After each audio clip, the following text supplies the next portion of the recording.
Viral video mobil listrik Hyundai Ioniq 6 diderek dua truk sekaligus, depan dan belakang.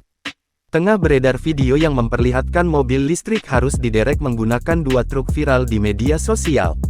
Melansir Kompas.com, saat mobil listrik harus diderek, memang disarankan semua rodanya terangkat. Namun, cara yang dilakukan pemilik Hyundai Ioniq 6 ini berbeda. Video viral beredar di media sosial memperlihatkan Ioniq 6 diderek menggunakan dua truk derek. Truk tersebut berada di depan dan belakang Ioniq 6, yang tergantung tepat di tengah-tengahnya. Video tersebut salah satunya diunggah oleh akun TikTok @povibuanak2 dan telah ditonton lebih dari 600.000 kali tayangan.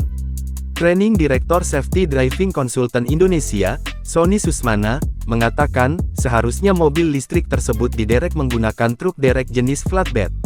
Asumsi saya, mobil listrik tersebut elektroniknya error. Sehingga, roda tidak berhenti berputar, jadi tidak bisa digendong pakai flatbed.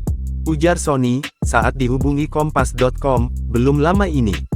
Sementara itu, Reva Kurniawan, Product and Corporate Strategi Departemen PT Hyundai Motors Indonesia, HMID, mengatakan, dari sisi transmisi, shift by wire, yang ada di mobil listrik itu memang tidak bisa untuk dijalankan secara paksa. Jadi, harus ada perlakuan khusus untuk mobil itu sendiri, misalkan dalam keadaan mati, dalam posisi netral juga tidak bisa dipaksa, ujar Reva, kepada Kompas.com, beberapa waktu lalu. Reva menambahkan, fungsi shift by wire juga berguna untuk mengamankan transmisi. Sehingga, kedepannya tidak ada kerusakan dan meminimalisasi potensi kerusakan. Download Tribun X sekarang. Menghadirkan lokal menjadi Indonesia.